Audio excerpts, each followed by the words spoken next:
My stepson, Julian, called my looms old firewood, and my life's work a dusty hobby.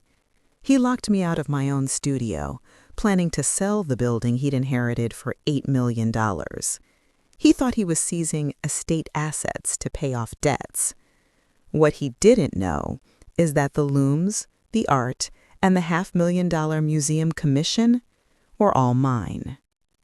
Margaret, Maggie Vance, 69, master weaver. Margaret Vance didn't just live in the old brick warehouse on Cherry Street. She inhabited it. The building was a living, breathing thing, and her studio on the ground floor was its heart. The rhythmic thwack-clack of her 24-harness loom was its heartbeat, a sound as steady and familiar as her own pulse. The air in the studio was hers alone.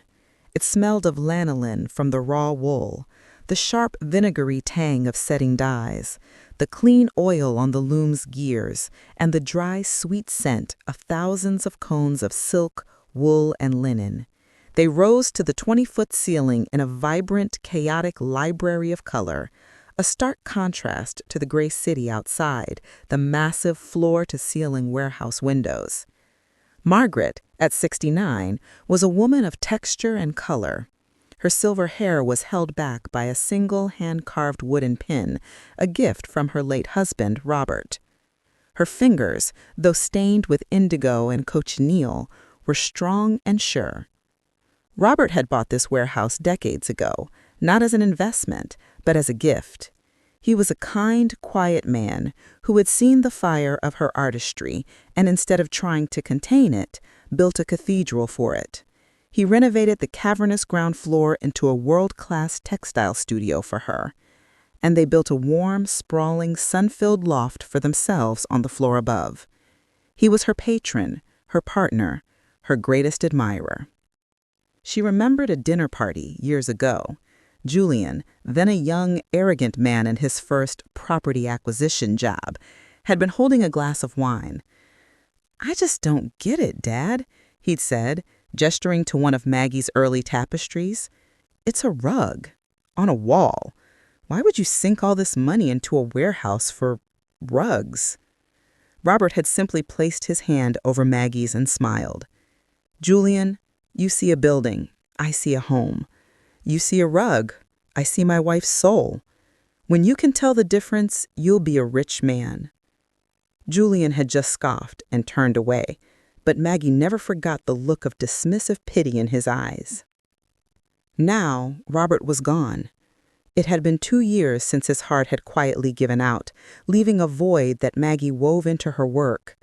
She wove her grief into massive, complex tapestries that were more feeling than image. The studio was her sanctuary. The looms, 3 of them, from a small, simple 8-harness to the magnificent, computer-assisted 24-harness Swedish loom that was her pride, were her confidants. Robert's son, Julian, and his wife Chloe had been noticeably absent during those 2 years, their condolences paper-thin and delivered via text, until the probate finally closed. The call came on a Monday. "Maggie?" Julian's voice was smooth, a layer of false sympathy coating the steel beneath. "It's done. Dad's estate is settled. As you know, he left you a very generous stipend, but the warehouse building, that's officially mine now. Chloe and I were thinking, it's just so much space for one person. We're worried about you. We'd like to move into the loft, just for a while, to help you manage things, make sure you're safe." The word help landed like a stone in Maggie's stomach. It was the same word Julian's mother had used when she tried to have Robert's art collection appraised and insured and moved to her own home after their divorce. "That's very kind, Julian," Maggie said, her hand tightening on the wooden pin in her hair. "But I'm managing perfectly well." "We insist," he'd said, his tone making it clear it wasn't an offer. "We'll be there Saturday." They didn't just move in, they invaded. Chloe, a thin, pale woman who dressed in minimalist beige, walked into the warm, vibrant loft and visibly shuddered. "My God, she whispered, not to Maggie, but to Julian. "The clutter." Within a week, the loft was unrecognizable. Maggie's hand-woven throws were replaced with sterile gray cashmere blankets. Her colorful pottery was packed away in boxes labeled miscellaneous, replaced by 3 identical white vases. Chloe complained that the smell of wool and chemicals from the studio was giving her migraines and installed beeping, ozone-generating air purifiers in every room. The clutter, of course, was Maggie's life. The daily war was one of small, cruel cuts. "Maggie, darling," Chloe would say, "are you sure you should be climbing a ladder to change those thread cones at your age? What if you fell?" The liability would be enormous. One evening, Maggie came upstairs to find a dark red stain spreading across a priceless bill of raw Japanese silk she'd left on the dining table. "Oh dear," Chloe said, holding an empty wine glass. "It's just so in the way. I can't imagine why you'd leave your crafts all over the living space." The final insult to the loft came a week later. "We've decided to host a dinner for some of Julian's investors," Chloe announced. "And the noise, that thwack, thwack, thwack, it's just not conducive to a business environment. Could you not, just for a few days?" Maggie, her jaw tight, retreated to her studio. It was the only place left that was hers. That refuge, however, was next on their list. "Maggie, let's be practical," Julian said, cornering her by the stairs a week later. "This building is a major asset. A major one.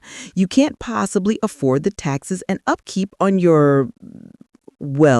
on what you make." He gestured vaguely at her studio. "Chloe and I have decided to take over the property. We'll be liquidating it." "Liquidating?" Maggie's hand went to her throat. "Julian, this is my home. This is my studio.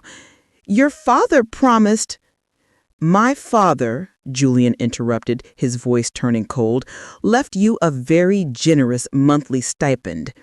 He left me the building. His will states you have lifetime use of the studio, which is fine. We're prepared to honor that in spirit. We found a lovely senior artists co-op for you in the suburbs, a nice, clean 10 by 10 space. We'll even subsidize the rent for your little studio there." "My little studio space?" Maggie was stunned. "Be reasonable," Chloe chimed in. "This space is wasted on weaving. This neighborhood is exploding. We're talking microbreweries, tech startups, luxury lofts.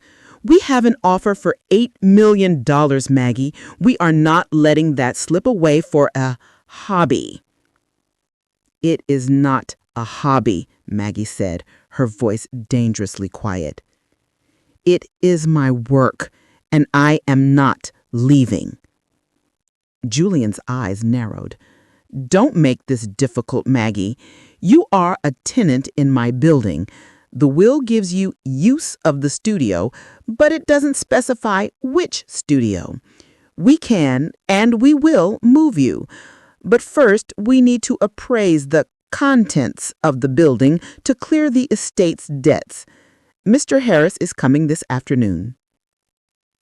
The appraiser, Mr. Harris, was a man with a blank face and a clipboard. He walked among the looms, spending less than 5 minutes in the massive studio. He tapped the magnificent oiled wood frame of the 24-harness loom. "The looms themselves," he said, shrugging, "maybe 5,000–6,000 for the lot. They're old, niche market. Frankly, ma'am, the shipping to sell them would cost more than they're worth. You're better off calling it scrap. The real value here is the square footage." "See," Julian said to Maggie with a smirk, "clutter, old firewood. We'll be lucky to get $5,000. Chloe laughed. "We can turn this into a fabulous home gym, Julian, or maybe a media room. The acoustics would be amazing." Maggie just stood in the center of her studio, surrounded by her life's work, and said nothing. She watched them walk out, Julian's triumphant look the last thing she saw before the door clicked shut. She was alone, but the air was different. It felt charged, violated. They hadn't just insulted her, they had declared war. That night, Maggie didn't weave. She felt a cold, creeping fear. Julian was a property man. He knew leases. He knew loopholes. He had lawyers. She was just an artist. She went to the massive, flat file cabinet where she kept her drafts, the complex, grid-like patterns for her tapestries. Her hands were shaking. What if he's right? What if he can just move me? She pulled out a thick legal-size folder marked Professional. She sat at her desk, turned on the small architect's lamp, and spread the papers out. The first was the bill of sale for the 24-harness loom, imported from Sweden, dated 10 years prior. The price was $120,000. It was paid for not by Robert, but by a McGregor Fine Art grant, and was registered in her name. Margaret Vance Textiles, LLC. Not the estate's. The other looms were the same. They weren't contents of the building. They were her personal, professional equipment, valued at over $250,000. Firewood, the appraiser had said. The second was a thick multi-page contract signed 3 months ago with the new Philadelphia Museum of Art. It was a commission for a 30-foot tapestry for their new main atrium. It was, quite literally, the biggest commission of her career. The contract specified delivery in 6 months, and the fee was $450,000. The contract was with Margaret Vance Textiles, LLC, not the Robert Vance estate. The shaking in her hands stopped. The fear was replaced by a cold, sharp anger. They thought her looms were firewood worth $5,000.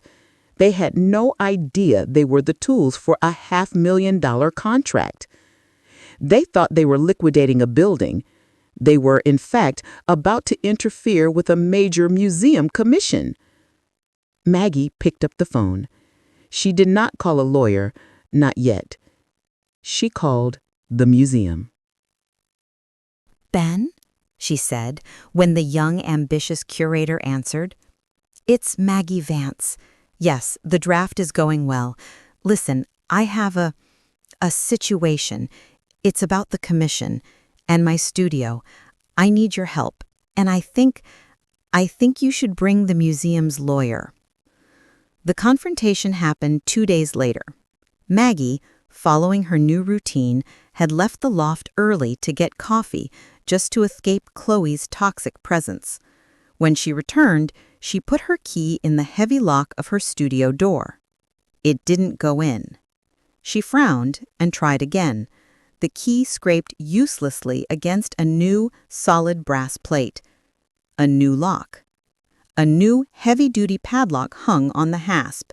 Slapped across the beautiful, aged wood was a fluorescent orange sticker. Notice to vacate. Property seized by a state executor. She heard footsteps and turned. Julian and Chloe were standing at the other end of the hall, arms crossed. Chloe was smiling. "What is this?" Maggie demanded, her voice shaking with rage. "It's an eviction, Maggie," Julian said almost cheerfully. "We spoke to our lawyer. The will is vague. Lifetime use is a weak clause. And we found debts. The estate has significant debts. Your generous stipend, for one. We have to sell the assets to cover them. The looms, the yarn, all this clutter. It's all being seized and will be sold at auction." "You can't do this," Maggie whispered, the humiliation burning in her chest. "It's already done," Chloe said, holding up a key. "The building is ours. The contents are the estate's. You have 48 hours to remove your personal effects from the loft before we change those locks too. The auctioneer is on his way." You're throwing me out?" "We're moving you," Julian corrected her, "to a lovely facility. You should be grateful. Now, if you'll excuse us—" "He'll have to wait in line," a new voice said. Julian and Chloe turned. Standing at the end of the hall, framed by the bright light of the loading dock, was Maggie. She was not alone. Behind her stood Ben Carter, the museum curator, two people in dark, impeccably tailored suits, and a woman with a press pass and a camera from the Philadelphia Art Quarterly. "What is this?" Julian snapped. "This is private property." "Not for my client," said the first man in the suit, stepping forward. "I am counsel for the Philadelphia Museum of Art, and you," he pointed at Julian, "are currently in violation of a major contract." "What are you talking about?" Chloe scoffed. "We don't have a contract with any museum." "No," Ben Carter said, his voice shaking with anger. "You don't. Maggie does. The 24-harness loom you've illegally locked up, it's currently being used to create the 30-foot centerpiece for our new atrium, a $450,000 commission to be precise." Julian and Chloe's faces went slack-jawed. The color drained from their faces. 400? That's just the start, said the second lawyer, a woman, stepping forward. "I'm Margaret Vance's personal attorney. The looms you're seizing," she held up a thick sheaf of papers, "are not and have never been part of the Vance estate. Here are the bills of sale, all in my client's name. They are her private, professional tools valued at over $250,000. By locking her out, you are not clearing debt. You are committing felony theft." The Art Quarterly reporter's camera flashed, capturing the look of pure horror on Chloe's face. "Furthermore," the museum's lawyer continued, "your eviction constitutes tortious interference with a contract. The museum is prepared to sue you personally, Julian Vance, for the full value of the commission plus damages if Mrs. Vance is not back at her loom within the hour."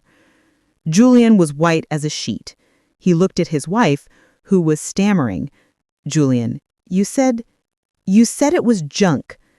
As for your eviction, your father's will is ironclad.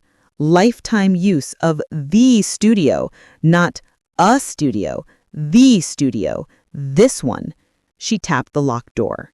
"By locking her out, you are the one in breach. And the loft upstairs?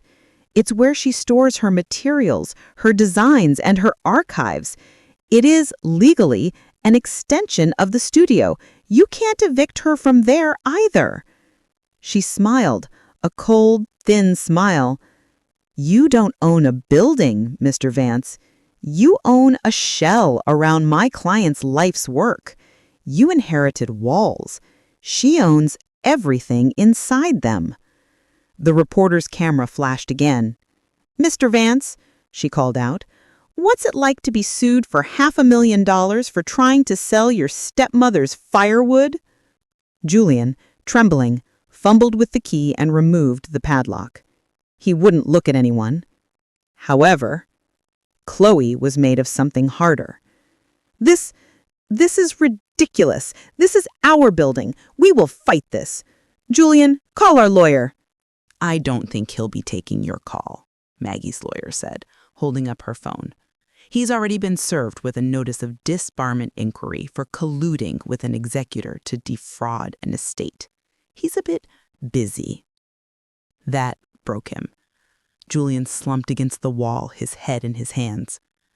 The next week, the Art Quarterly ran the story, "The Weaver and the Vulture," how a local art icon nearly lost her legacy to a greedy stepson.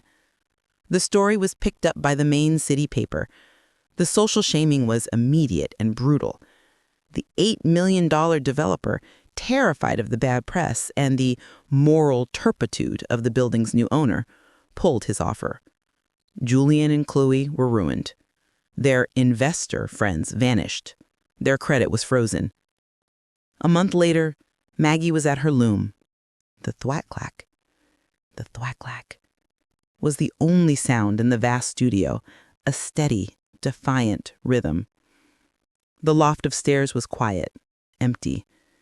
Chloe and Julian were gone, having slunk out in the middle of the night. The gray throws and white vases were gone, and Maggie's colorful life had already begun to creep back in.